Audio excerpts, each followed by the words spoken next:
नमस्कार, आप देख रहे हैं बहस बिहार की। मैं हूं आपके साथ सुकन्या सिंह। एक बयान आया है जिसके बाद रोजगार और विकास का दावा करने वालों की पोल खुल गई है। फिर एक बार बिहार को जाति के आधार पर बांटकर अपनी सत्ता चमकाने की कवायद शुरू हो गई है। आज बिहार की सबसे बड़ी बहस में हम पूछेंगे, क्या समाज को बांटने से मिलेगा वोट? चाहे स्वर्ण जाति के हमारे भाई हो, चाहे पिछड़ी जाति के भाई हो, आदिवासी भाई हो, अस्तर के भाई हो, सभी लोगों को हम साथ लेकर के चलेंगे। किसी भी समाज के भाई को पीछे नहीं छोड़ेंगे। चेहरे वो होर्डिंग से हटा देते होंगे, लालू जी के, राबड़ी जी के, बाकी सबके, लेकिन सोच नहीं हटी। सोच अभी भी नरसंहार वाली है, टुकड़े टुकड़े गैंग वाली है, जातिवाद वाली है। ना किसी जात पर प्रयोग करना चाहिए, ना किसी परिवार पर, ना किसी व्यक्ति पर। लालू जी का जब राज था तो गरीब सीधा तार के बाबू साहब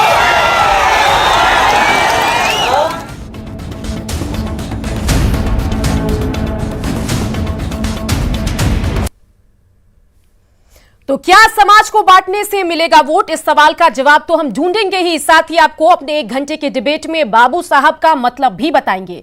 बिहार का धार्मिक और जातिगत आंकड़ा दिखाएंगे। कौन पार्टी, कौन सा नेता किस जाति पर अपना दावा ठोकता आ रहा है, वो भी आपको बताएंगे। समाज को बांटने की बात करने वाले नेताओं से तीखे सवाल पूछेंगे और समाजवाद के नाम पर सत्ता लेने के बाद परिवारवाद के परचम लहराने वाले नेताओं की पोल भी खोलेंगे। 1 घंटे की हमारी चर्चा है। चलिए सबसे पहले अपने गेस्ट से आपका परिचय करा दें। तो आज कई नेता हमारे साथ, सभी दलों के नेतागण हमारे साथ जुड़ेंगे और बता दें कि अगर आज हम बातचीत करें तो बीजेपी की तरफ से विनोद शर्मा अपना पक्ष रखते नजर आएंगे और साथ ही वरिष्ठ पत्रकार संजय कुमार भी तमाम मुद्दों पर अपने एक्सपर्ट कमेंट देते नजर आएंगे। साथ ही आगे चलकर हमारे साथ जेडीयू नेता अरविंद निषाद और कांग्रेस नेता राजेश राठौर भी जुड़ेंगे और आरजेडी की तरफ से सारिका पासवान अपनी बात रखती नजर आएगी। चलिए सबसे पहले बातचीत करते हैं संजय कुमार वरिष्ठ पत्रकार से। संजय कुमार जी, स्वागत है न्यूज 18 बिहार झारखंड में आपका।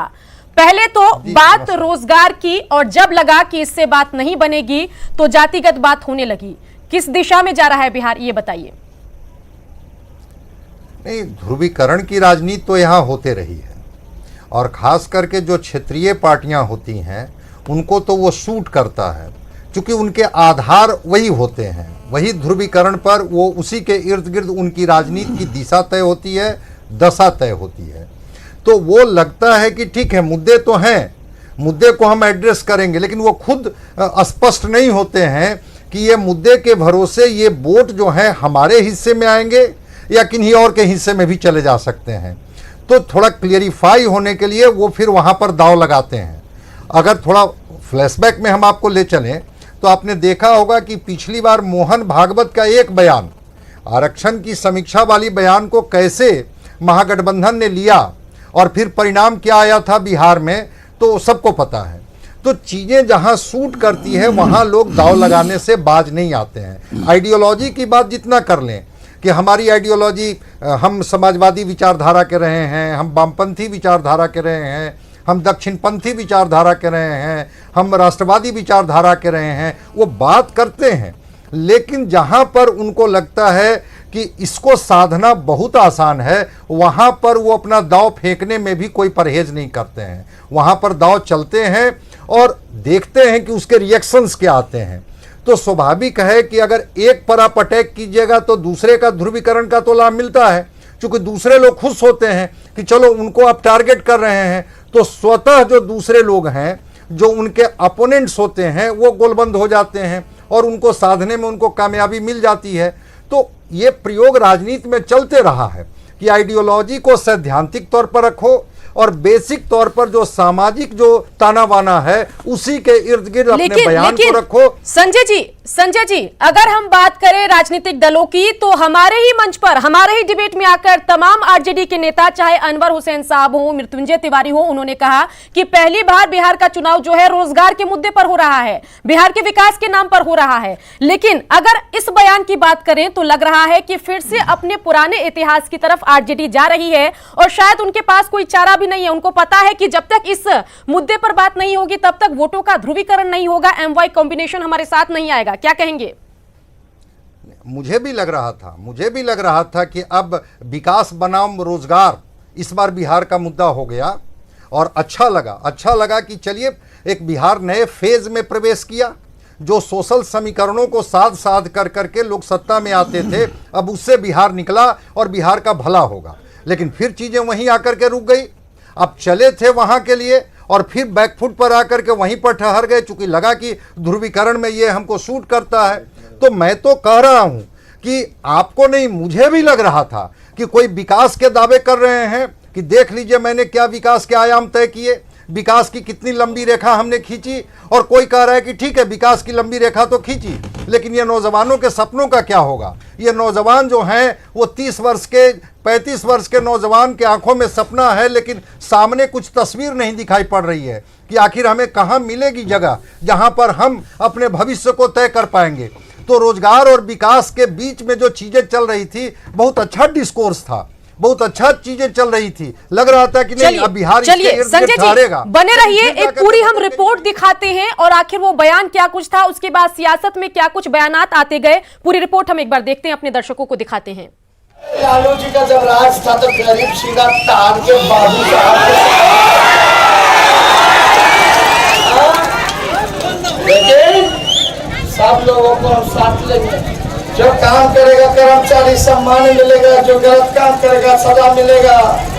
सुना आपने, ये विचार लालू के लाल और महागठबंधन के सीएम उम्मीदवार तेजस्वी यादव के हैं।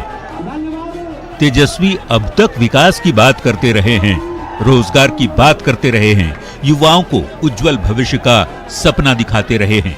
लेकिन उनके एक बयान ने ये बता दिया कि समय बदला है, सोच नहीं बदली। 15 साल तक सत्ता से बाहर रहने वाले आरजेडी के नेता एक बार फिर 15 साल पहले वाले बिहार का सपना मन में पाले हुए हैं। लालू जी का जब राज था तो गरीब सीधा तान के बाबू साहब लेकिन सब लोगों को हम साथ लेंगे। जो काम करेगा कर्मचारी सम्मान मिलेगा, जो गलत काम करेगा सजा मिलेगा। जोश में ही सही, तेजस्वी ने बाबू साहेब वाला बयान देकर मुसीबत तो मोल ले ही लिया है। अब जेडीयू और बीजेपी के नेता इस मुद्दे पर तेजस्वी को घेरने में जुट गए हैं। बीजेपी नेता अनुराग ठाकुर ने जहां तेजस्वी के बयान की निंदा की, तो जेडीयू के संजय सिंह ने तेजस्वी को सवर्ण विरोधी बता डाला। ये दिखाता है कि जातिवाद, नरसंहार, इसकी और किस तरह से बिहार बढ़ने वाला है, ये कल के एक बोल से ही पता चल जाता है। ये असली चेहरा दिखाता है। चेहरे वो होर्डिंग से हटा देते होंगे, लालू जी के, राबड़ी जी के, बाकी सबके, लेकिन सोच नहीं हटी। सोच अभी भी नरसंहार वाली है, टुकड़े टुकड़े गैंग वाली है, जातिवाद वाली है। निश्चित तौर पर अमर्यादित बयान है, विवादित बयान है। और जो उनका पिता का जो संस्कार था, इनके पिता उन्हीं के पुत्र है ना, लालू यादव जी का पुत्र है। लालू यादव जी ने कहा था बूढ़ा बाल साफ करो, उसी पैटर्न पर तेजस्वी यादव भी चल रहे हैं। समाज को तोड़ो, राज करो। बाबू साहेब वाले बयान पर खुद को घिरता देख तेजस्वी बैकफुट पर आ गए हैं। तेजस्वी और आरजेडी नेताओं की तरफ से सफाई पर सफाई दी जा रही है ताकि डैमेज कंट्रोल किया जा सके। हमको तो पता था कि ये मुद्दे को भटकाना चाहेंगे, लेकिन इनकी दाल गलने वाली नहीं है। सुशासन बाबू कौन है, एसडीओ बाबू कौन है, बड़ा बाबू छोटा बाबू कौन है। 1990 के दशक में लालू प्रसाद पर भूरा बाल साफ करो का नारा देने का आरोप लगा था। तब से लेकर अब तक लालू प्रसाद उस मुद्दे पर अनेकों बार सफाई दे चुके हैं, लेकिन उस बयान ने उनका पीछा नहीं छोड़ा। कुछ वैसी ही स्थिति आज तेजस्वी की है। जहाँ तक कि तेजस्वी जी का जो एस्टिमेट जो आया हुआ है, ये बढ़िया नहीं है। कल जो उन्होंने तेजस्वी यादव ने जो भाषण दिया है वो काफी शर्मनाक है। वे राजपूतों के प्रति जो बयान दिए हैं वो उनको दर्शाता है कि उनकी मानसिकता कितनी गलत है। बिहार विधानसभा चुनाव प्रचार के दौरान जो तेजस्वी यादव बिहार के युवाओं को रोजगार का सपना दिखा रहे थे, उनके एक बयान ने सवर्ण समाज के मन में ये डर बिठा दिया कि क्या लालू की तरह तेजस्वी भी बिहार को जाति में तो नहीं बांट देंगे। कहीं आरजेडी के सत्ता में आने के बाद फिर से जातिगत संघर्ष तो शुरू नहीं हो जाएगा। Bureau report, news 18।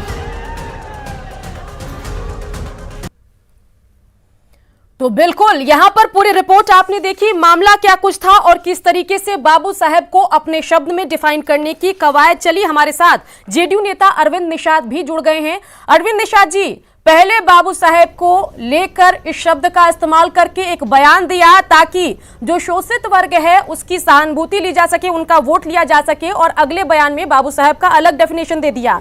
Arvind Nishad ji, आपकी डिक्शनरी में बाबू साहब शब्द का बिहार में क्या मतलब है, बताइए। जो मतलब आप बता रहे हैं वही मतलब है, और अपने पूरे राजनीतिक जीवन में राष्ट्रीय जनता दल के वर्तमान के राष्ट्रीय अध्यक्ष श्री लालू प्रसाद जी का यही कार्यशैली रहा है। इसी कार्यशैली के कारण उनके शासन के 15 वर्ष में समाज में फूट डालो राज करो की नीति अपनाई गई और समाज को जाति में बांटने का काम किया गया। चलिए अरविंद, बने रहिए हमारे साथ अपने दर्शकों के लिए। अब हम सामाजिक न्याय की पोल खोलेंगे। चलिए ग्राफिक्स आपको दिखाते हैं, जानकारी अहम देते हैं कि जब सामाजिक न्याय का दावा करने वालों को सत्ता मिलती है तो वो क्या कुछ करते हैं। चलिए दिखाते हैं जानकारी आपको। तो 43 साल से कर रहे हैं राजनीति लालू प्रसाद यादव और उनका समाजवाद आपको दिखाते हैं। यादवों और मुसलमानों ने उन पर भरोसा किया, लगातार उनको 1990 से लेकर 2005 तक सत्ता के, जी हां, बिहार के सत्ता के चरम पर रखा। 1990 से 2005 तक ये सत्ता में रहे और ऐसे समाजवादी को जब सत्ता मिलती है तो देखिए वो कैसे धन कुबेर बन जाते हैं। सत्ता की बदौलत वो धन कुबेर बने, जेल गए तो पत्नी को सीएम बना दिया। और आगे देखिए, घोटालों के आरोप में लालू प्रसाद यादव सजा याफ्ता हैं और साथ ही इनके परिवार पर भी कई जांच चल रही है। और जब 2015 में दोबारा जनता ने इन पर भरोसा दिखाया तो नन मैट्रिक बेटे को डिप्टी सीएम बना दिया। तेजस्वी और तेज प्रताप, एक 8वीं तक पढ़े हुए, दूसरी 12वीं तक पढ़े हुए, 3-3 मंत्रालय संभालने लगे। तो ये देखिए समाजवाद के लिए इन्होंने क्या योगदान दिया वो देखिए। और इस जानकारी को देखकर आप तय करिए कि ये समाजवादी है या परिवारवादी है। और जब अब 2020 में अगर इनको सत्ता मिली तो इनकी योजना देखिए जो क्लियर है। तेज प्रताप को भी बड़ी जिम्मेदारी मिलेगी, साथ ही तेजस्वी सीएम बनाए जाएंगे। तो ये है समाजवाद की पोल। सत्ता में नहीं रहते हैं तो बात करते हैं सोशल जस्टिस की, और जब सत्ता मिलती है तो क्या जस्टिस होता है वो देखिए। हमारे साथ अरविंद निषाद बने हुए हैं, उनसे हमने जवाब लिया। संजय कुमार हमारे साथ वरिष्ठ पत्रकार भी बने हुए हैं। संजय कुमार जी, पूरी जानकारी हमने दिखाई, बात तो सोशल जस्टिस की, समाजवाद की, और जब सत्ता में आते हैं तो क्या कुछ होता है। अभी हमने लालू यादव का आंकड़ा दिखाया, आगे चलकर रामविलास पासवान, चिराग पासवान और जीतन राम मांझी की भी जानकारी अपने दर्शकों को देंगे। कितने सहमत हैं आप हमारी जानकारी से? नहीं, हम लोग तो पहले भी इस डिबेट को कर चुके हैं कि क्या पार्टी और पार्टी की जो ताकत है वो क्या परिवार है या पार्टी की ताकत कार्यकर्ता है। अगर कार्यकर्ताओं पर आधारित वो पार्टी है तो फिर कार्यकर्ता की तो कोई जाति नहीं होती है, कार्यकर्ता का तो कोई सामाजिक आधार नहीं होता है। कार्यकर्ता तो विचारधारा के आधार पर उन पार्टियों से जुड़े हुए होते हैं। और जब विचारधारा आइडियोलॉजी के आधार पर, चूंकि कहते हैं कि हमारी पृष्ठभूमि, हमारा वर्तमान, हमारी सोच सब कुछ समाजवादी है, तो समाजवादी धारा के लोग जो हैं वो तो कहते हैं कि हम तो नहीं चाहेंगे कि हमारे अलावा भी कोई परिवार का सदस्य इस पार्टी में हो। तो समाजवादी पार्टी का जो एक अपनी धारा है, एक अपनी जो उनकी आइडियोलॉजी है, उस आइडियोलॉजी दिखता कहाँ है? दिखता तो है वही कि चीज़ें जाकर के सिमट जाती है परिवारवाद में, चीज़ें जाकर के सिमट जाती है जो वर्गीकरण है कि हमारा वेश वोट कौन है, और उनको अपना नेता बताने लगते हैं कि चूंकि हम इस जाति से बिलोंग करते हैं इसलिए इसकी लीडरशिप की हमारा पूरा अधिकार है, हम इसके लीडर हो गए। और चीज़ों को वो जो जिस तरह से डिस्ट्रैक्ट करते हैं, और फिर छोटी छोटी पार्टियां जो रीजनल पार्टियां जिसको कह लें, जब उसका गठन होता है तो उसके जो आधार होने लगते हैं यही सामाजिक वर्गीकरण आधार होने लगते हैं।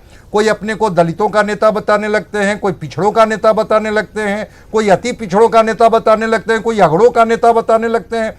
तो जब सामाजिक बंटवारे के आधार पर आप नेता तय कर रहे हैं या वो अपनी आइडेंटिटी बता रहे हैं कि हम किसी के पक्ष में होंगे तो ये वोट बनेगा, किसी के विरोध में होंगे तो ये वोट खराब होगा, वहां पर आइडियोलॉजी डाइल्यूट हो जाती है। बिल्कुल बिल्कुल बिल्कुल।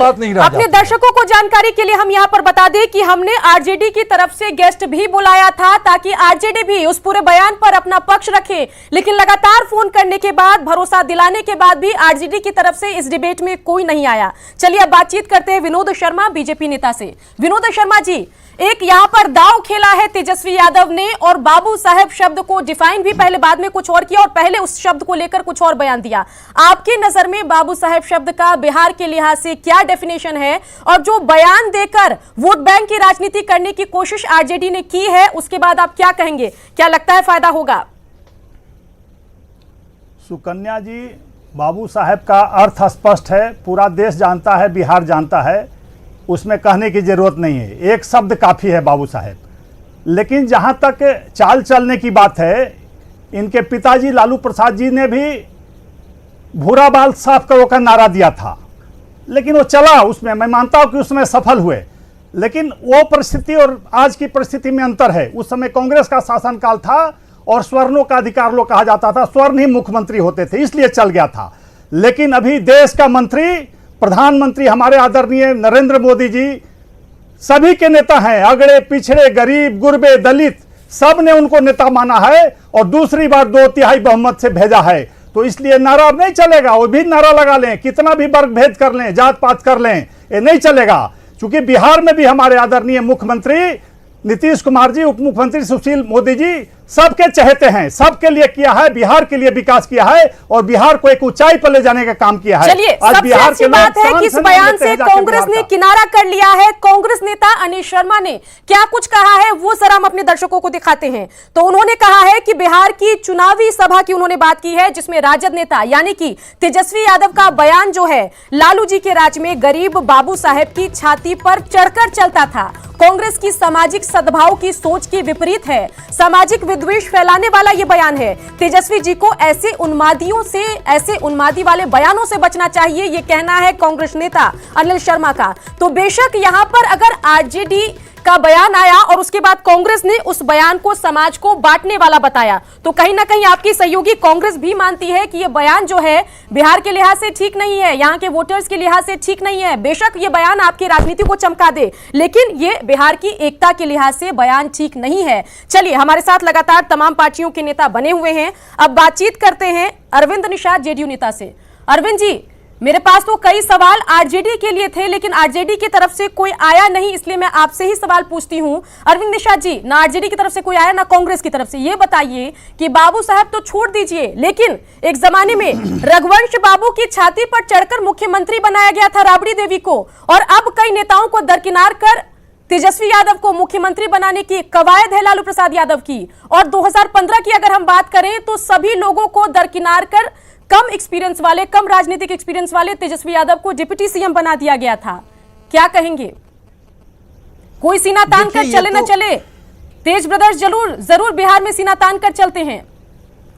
देखिए, अभी आपने अपने रिपोर्ट में ही दिखाया कि समाजवादी या परिवारवादी, जिस प्रकार से पूरे पार्टी में, राष्ट्रीय जनता दल में आदरणीय लालू प्रसाद जी, श्रीमती राबड़ी देवी जी, श्रीमती मीसा भारती जी, श्री तेज प्रताप यादव जी, श्री तेजस्वी प्रसाद यादव जी और ऐसे बहुत दूसरे पंक्ति के जो उनके नेता हैं, उनके पुत्र पुत्रियां, जयप्रकाश नारायण यादव के भाई चुनाव लड़ रहे हैं, उनकी पुत्रियां लड़ रही हैं, कांति सिंह जी के पुत्र लड़ रहे हैं।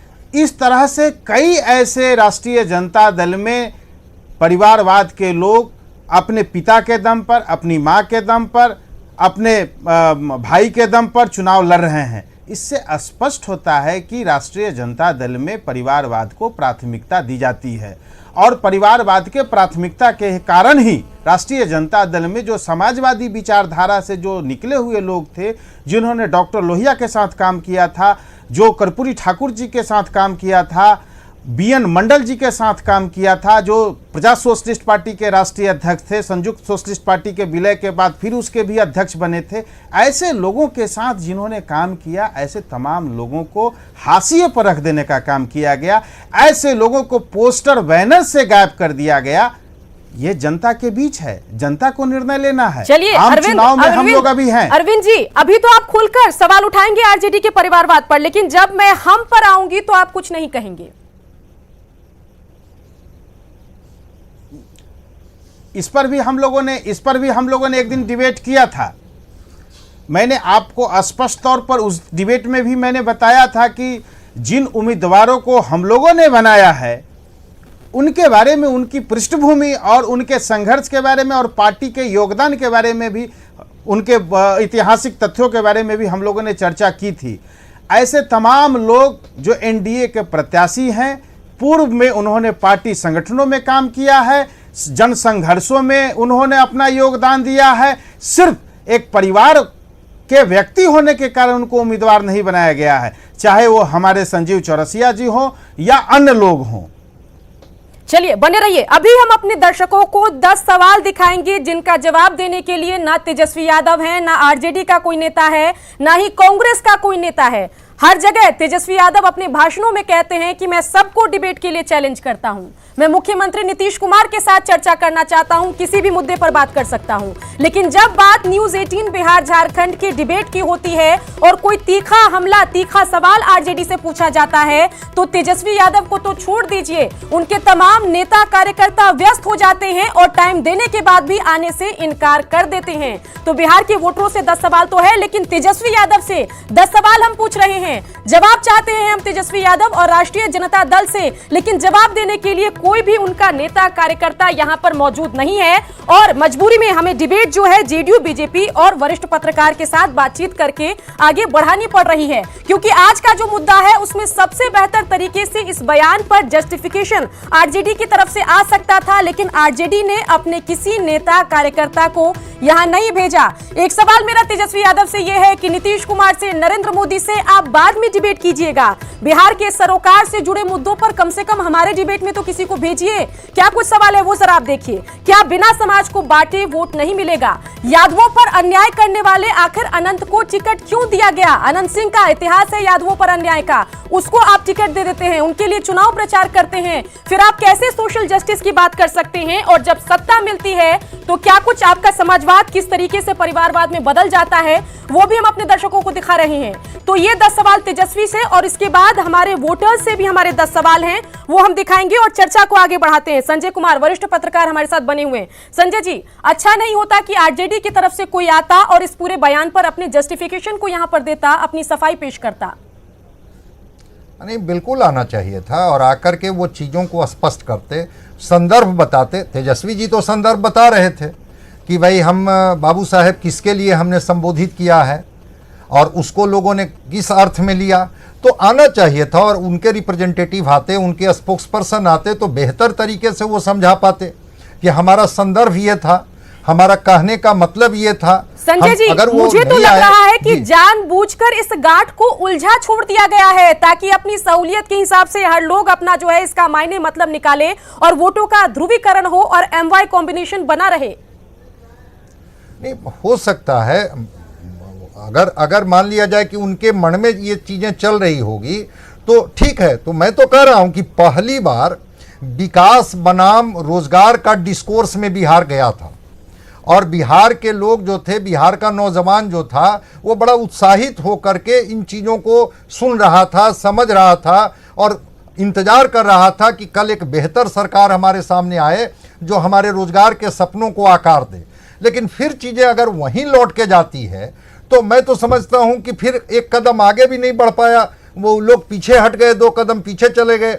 उसी ध्रुवीकरण से तो बिहार बाहर निकला और विकास विकास विकास की बात नीतीश कुमार जी 15 साल तक करते रहे और जनता बार बार इनको सत्ता सौंपते रही।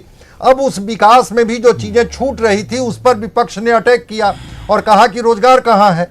अगर रोजगार नहीं है तो ये नौजवान क्या इसी तरह से भटकते रहें? सवाल पलायन का आ रहा था, सवाल किसानों का आ रहा था, सवाल बाढ़ का आ रहा था, सवाल सुखाड़ का आ रहा था। तो बिहार इस डिस्कोर्स में जा रहा था और अगर फिर चीज़ें अगर वहीं पर लौट के आती है, हो सकता है किन्हीं को फ़ायदा हो सकता है, किन्हीं को नुकसान हो सकता है, लेकिन जो बिहार की जो युवा पीढ़ी है उसका कोई भला होने वाला इससे नहीं है। कोई पार्टी सत्ता में आ सकती है, किन्हीं को सत्ता छूट सकती है, लेकिन जो मुद्दे हैं, यही तो मैं बार बार कहता हूं कि मुद्दे को लोग डाइल्यूट कर देते हैं और इमोशनल कार्ड खेलने लगते हैं। इंतजार हम कर रहे हैं कि आरजेडी की तरफ से कोई आए और अपना पक्ष रखे और आखिर तेजस्वी यादव के बयान का मतलब क्या था वो बिहार के वोटर्स को समझाए। लगातार हमारी चर्चा चलती रहेगी, इंतजार रहेगा आरजेडी के नेता कार्यकर्ता का। बने रहिए, हम जल्द लौटेंगे।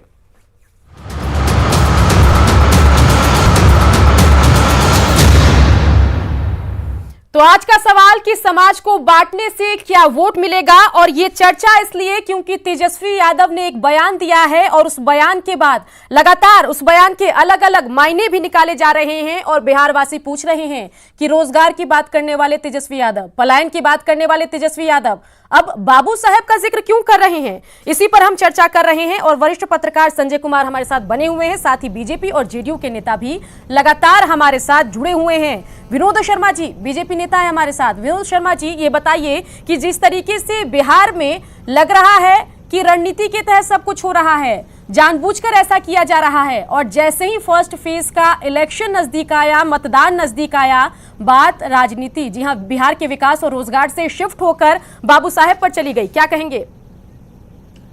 देखिए सुकन्या जी, निश्चित रूप से प्लान बे में प्लानिंग किया गया है और जानबूझकर, चूंकि मैंने चर्चा किया कि पहले जो भूरा बाल साफ करके इन्होंने राज किया वो फिर चाह रहे हैं, लेकिन ऐसा संभव इस युग में नहीं है, क्योंकि अब नेतृत्व बदल चुका है, सबका विश्वास बदल चुका है।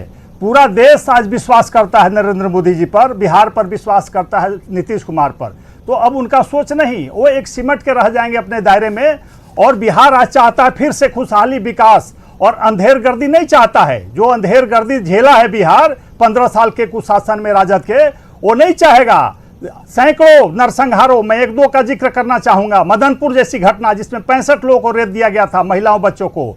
12 जैसे नरसंहार में 45 महिलाओं और बच्चों को घर से निकालकर पेट फाड़ दिया गया था। वो दौर नहीं चाहेगा। सैकड़ों नरसंहार इस तरह के हुए थे, सरकार के संरक्षण में हुए थे, तो ऐसा कभी नहीं चाहेगा बिहार। कहां चला गया था, सड़कों पर चलना मुश्किल था बिहार में। तो आज शांति और खुशहाली है बिहार में। बिहार के लोग कहीं भी अच्छे ढंग से जाकर अपना काम कर सकते हैं, सम्मान पा सकते हैं। तो वो दौर नहीं झेलना चाहता है, और तेजस्वी चाह रहे हैं कि वो कर ले। तो मैंने कहा कि दौर बदल चुका है, वो लाख प्रयास करे, बिहारियों पर कोई अंतर नहीं पड़ेगा।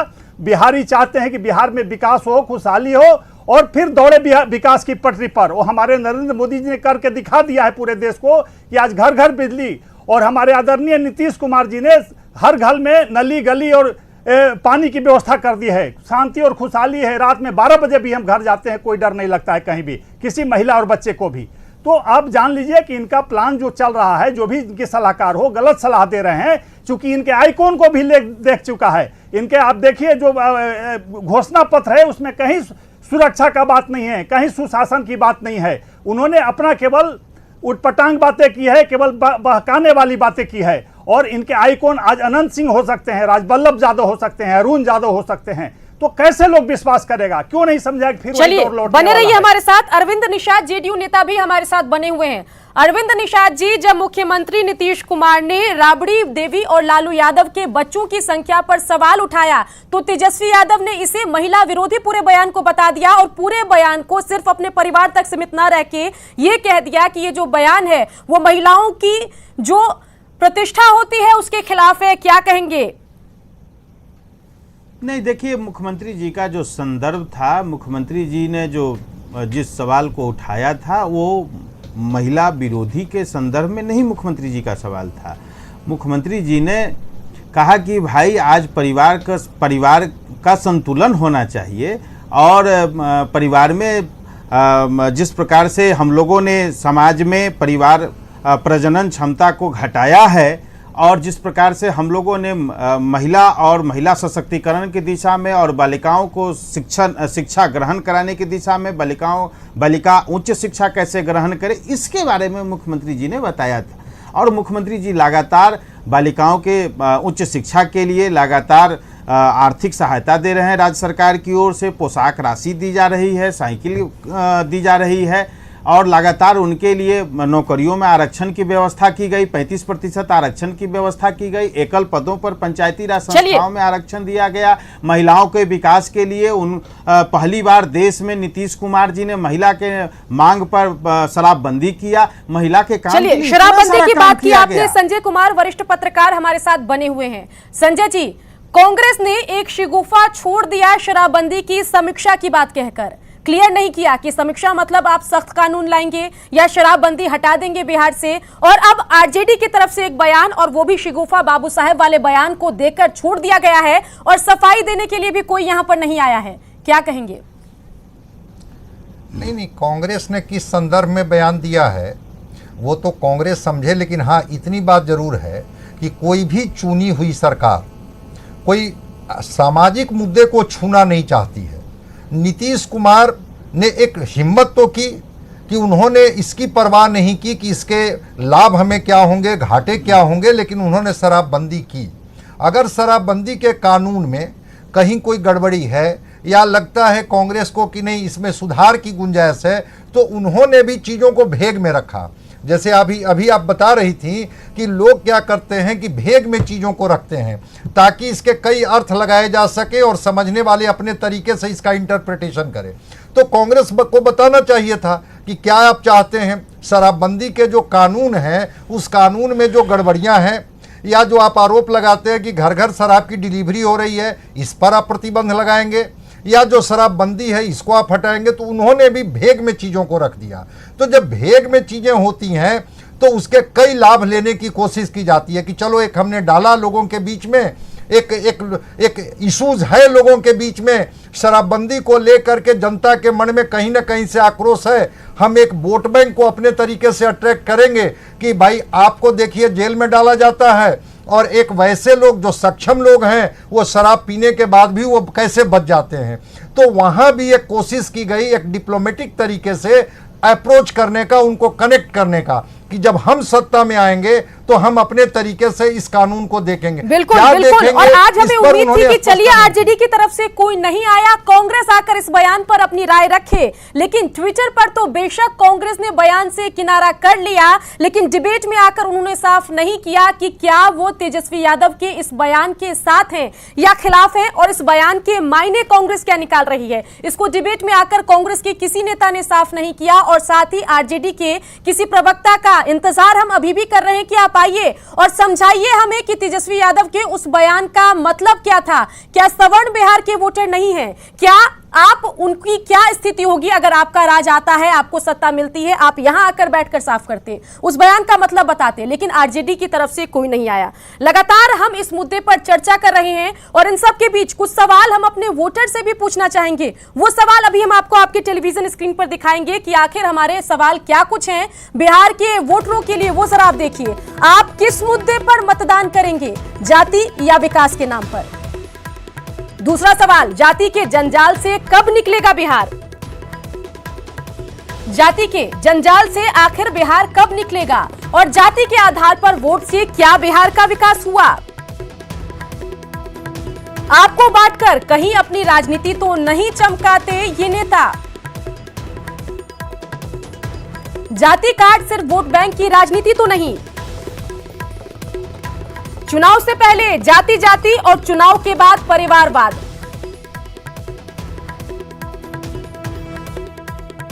जब सत्ता मिली तो इन नेताओं ने पिछड़ों के लिए क्या किया? सामाजिक न्याय भूलकर आखिर भ्रष्टाचार क्यों किया? और हमारे वोटर बताएं अपने मताधिकार का इस्तेमाल करके कि क्या ये नेता समाजवादी हैं या फिर परिवारवादी हैं। राजनीतिक घराने के राजकुमार को जातिगत दंश की कितनी समझ है जो उन्होंने बाबू साहेब पर हमला बोल दिया।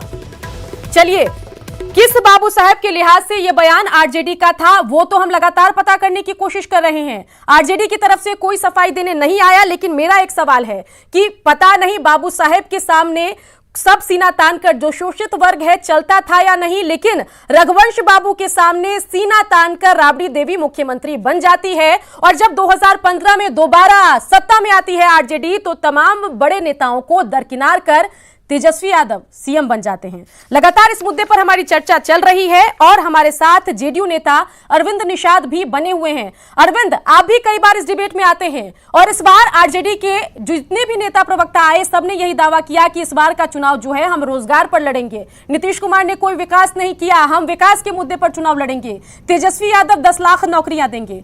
अब बिहार की जनता जानना चाहती है कि क्या नौकरी में भी आप जो देंगे उसमें भी आप जात पात देखकर नौकरियां देंगे, उसका आधार क्या कुछ होगा?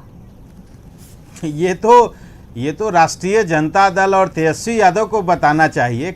हम लोगों ने आपके माध्यम से कई बार कहा है कि इनका जो रोजगार का जो दावा है और वायदा है, उस दावा और वायदा में क्या रोड मैप होगा, किस आधार पर रोजगार का सृजन होगा और सृजन होने के बाद उसकी धनराशि की व्यवस्था कहाँ से होगी और धनराशि की व्यवस्था का आधार क्या होगा, क्योंकि हमारा बजट का आकार 2,11,000 करोड़ रुपया वार्षिक है। इस वार्षिक में 1 लाख के आसपास जो धनराशि है वो गैर योजना मद का है, पेंशन और वेतनमान में जाता है। बाद बाकी 56,000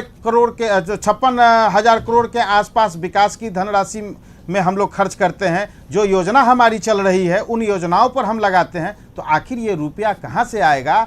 और जो रोड मैप है 10 लाख लोगों को रोजगार देने का, वो कैसा होगा, उसका क्या शकल होगा? उस शकल के बारे में जो आप सवाल खड़ा कर रहे हैं, ये सवाल तो हम लोगों ने पहले भी खड़ा किया है कि क्या होगा, उसका तस्वीर, उसकी तस्वीर क्या होगी, उस तस्वीर में कौन कौन लोग रहेंगे, ये तो हम लोगों ने पहले उठाया है।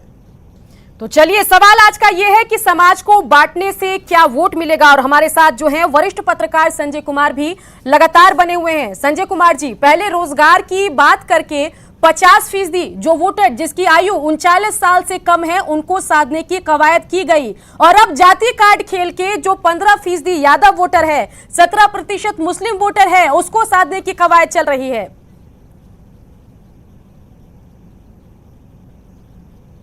नहीं, देखिए, चूंकि रोजगार का जो इनका सवाल था, ये तो बजाबते इन्होंने एजेंडा सेट कर दिया था और सत्ता पक्ष को ये बात समझ में नहीं आ रही थी कि हम इसको कैसे कैटर करें, हम इनको कैसे घेरें। चूंकि रोजगार का सवाल एक बर्निंग इशूज था और वहाँ पर चाहे वो मेल हो, फीमेल हो, किसी भी जाति, किसी भी वर्ग, दलित हो, शोषित हो, अगड़े हों, पिछड़े हों, सबकी उसमें भागीदारी थी और सारे लोग चाहते थे कि रोजगार की कोई बात हो। तो इन्होंने तो एक बेहतर तरीके से चीज़ों को शुरू किया था, लेकिन फिर क्यों वहाँ फिसले या उसके पीछे उनकी क्या मंशा है या उनकी जबान फिसल गई, ये तो वही बेहतर तरीके से, अगर उनके कोई स्पोक्स पर्सन होते तो बेहतर तरीके से वो बता पाते कि आखिर वो रोजगार से भटके क्यों। अगर वो रोजगार को इशू बनाए हुए थे तो रोजगार में तो सत्ता पक्ष को नहीं समझ पा रही थी। वो 58,000 करोड़ का सवाल पूछते पूछते सत्ता पक्ष परेशान थी कि ये जो उन पर जो 58,000 करोड़ का जो खर्च आएगा उसकी राशि कहाँ से आएगी, और वो बार बार बता रहे थे कि उसका हमारे पास ब्लूप्रिंट है, हमारे पास रोड मैप है कि वो 58,000 करोड़ रुपया हम कहाँ से लाएंगे और कैसे हम इन नौजवानों को रोजगार देंगे। लेकिन वहाँ से चीज़ें उस सभा में जाकर के क्यों, किस ध्रुवीकरण, या ठीक बात है कि कहाँ से उनको लगा कि इस कार्ड को भी हमको खेलना चाहिए या इस तरह से भी लोगों को हम कनेक्ट करेंगे तो और बेहतर परिणाम आ सकते हैं। तो ये तो उनके प्रवक्ता कोई आते या उनकी पार्टी के कोई अधिकृत व्यक्ति आते तो वो ज्यादा बेहतर तरीके से इस बात को संजय जी आरजेडी क्लियर नहीं करेगी, क्योंकि अगर क्लियर करने बैठेगी तो नुकसान आरजेडी को होगा। या तो सवर्ण वोटर फिसलेंगे या फिर जिस शोषित वर्ग की वो बात करते हैं वो वोटर फिसल जाएगा। चलिए, हमारे साथ विनोद शर्मा बीजेपी नेता भी बने हुए हैं। विनोद शर्मा जी, जो स्थिति बन रही है बिहार में, ये जरा बताइए कि 2020 का ये विधानसभा चुनाव है और 31 साल के तेजस्वी हैं, राजनीतिक राजघराने की युवराज हैं, राजकुमार हैं तेजस्वी। जनता जानना चाहती है कि आप जाति की बात कैसे कर सकते हैं? आपने कौन सा जातिगत दंश झेला है? यादव होने के नाते आपको कौन सा दंश झेलना पड़ा? कौन सा अत्याचार आपने झेला? क्या कहेंगे? देखिए, तेजस्वी जी से बिहार को इधर आशा हुई थी जब लालू जी राबड़ी जी का पोस्टर पर से नाम हटा दिया तो लोगों को लगा कि कुछ न कुछ नया करना चाहते हैं। हम लोग को भी लग रहा था, लेकिन सोच वही है, बोतल बदला लेकिन पानी अंदर वही रखा। तो निश्चित रूप से इन्होंने स्पष्ट कर दिया कि इनकी मानसिकता में कोई परिवर्तन नहीं आ रहा है। जात पात की राजनीति करके बिहार को फिर गर्त में डालना चाहते हैं और फिर से राज करना चाहते हैं। जो मैंने बार बार कहा कि यह संभव अब नहीं हो सकता है, ये अपनी सोच बदल लें, बिहार को आगे बढ़ने दे। बिहार को एक अच्छी सोच चाहिए जो हमारे आदरणीय प्रधानमंत्री नरेंद्र मोदी जी ने दिया है, जो गरीब स्वर्णों को भी 10% आरक्षण देके यह दिखा दिया कि गरीब कोई हो सबका भला होगा, चाहे अमीर हो, गरीब हो, दलित हो, पिछड़ा हो, अति पिछड़ा हो। और हम आदरणीय नीतीश कुमार जी मुख्यमंत्री भी सबका साथ लेकर चलने का विश्वास करते हैं। तो ये सोच पैदा करेंगे तब जाके बिहार की जनता कभी इन पर सोच सकती है। अभी इनके पास समय है, इस बार तो 2/3 बहुमत से जीतेगी एनडीए, इसमें दो राय नहीं है। लेकिन आगे अगर राजनीति करनी है तो मेरा सलाह है कि उनको अपनी सोच बदलनी होगी, अपने पिताजी के पैटर्न को छोड़ना पड़ेगा। क्योंकि कांग्रेस का शासनकाल जा चुका है और उसी कांग्रेस के साथ लगे हुए हैं। इनमें कांग्रेस अपना अस्तित्व बचाने की लड़ाई लड़ रही है और इनके साथ लग गई है। क्योंकि एक कांग्रेस से छीने थे शासन, आज वही समझ रहे हैं कि कांग्रेस का शासन है, तो नहीं है। बिहार में आदरणीय नरेंद्र मोदी जी और नीतीश कुमार का शासन है, जो हर व्यक्ति को पसंद है, हर जाति और हर धर्म को पसंद है। ये लड़ाई उनको लड़नी है तो अपनी सोच बदलनी होगी और तब जाके आगे की राजनीति कर सकते हैं। चलिए विनोद शर्मा जी, नहीं लगता बिहार की एक बार फिर से हम अपने दर्शकों को बताते हैं कि हमारी गुजारिश थी और समय तय कर दिया था आरजेडी के नेताओं ने, कांग्रेस के नेताओं ने कि इस डिबेट में आकर इस पूरे बयान का वो मतलब समझाएंगे, लेकिन कोई नहीं आया। ना आरजेडी की तरफ से कोई आया, ना कांग्रेस की तरफ से कोई आया और ये डिबेट जो है हमें एक तरफा चलाना पड़ रहा है। और सिर्फ हमारे साथ जो है बीजेपी जेडीयू के नेता हैं और संजय कुमार वरिष्ठ पत्रकार तमाम मुद्दे पर अपनी राय देते, एक्सपर्ट कमेंट देते यहां पर आपको दिखाई दिए। तो एक अहम सवाल हमने यहां पर पूछने की कोशिश की, एक अहम मुद्दा हमने उठाने की कोशिश की और एक बयान जो आया जिसने बिहार में इस बार विधानसभा के चुनाव में तमाम मुद्दों को मोड़कर रख दिया, उस मुद्दे पर, उस बयान पर हमने बात करने की कोशिश की और इसी मुद्दे पर तमाम गेस्ट हमारे साथ जुड़े, उन्होंने अपनी राय रखी। लेकिन कांग्रेस और आरजेडी की तरफ से, जैसा कि मैंने बार बार जिक्र किया, कोई नहीं आया। तेजस्वी यादव तमाम लोगों को डिबेट के लिए चैलेंज करते हैं, लेकिन ना उनके पास, ना उनके किसी कार्यकर्ता के पास वक्त है कि उस बयान का मतलब आके न्यूज 18 के दर्शकों को समझा सके। चलिए देखते रहिए आप न्यूज 18 बिहार झारखंड, क्योंकि लगातार चलता रहेगा खबरों का सफर।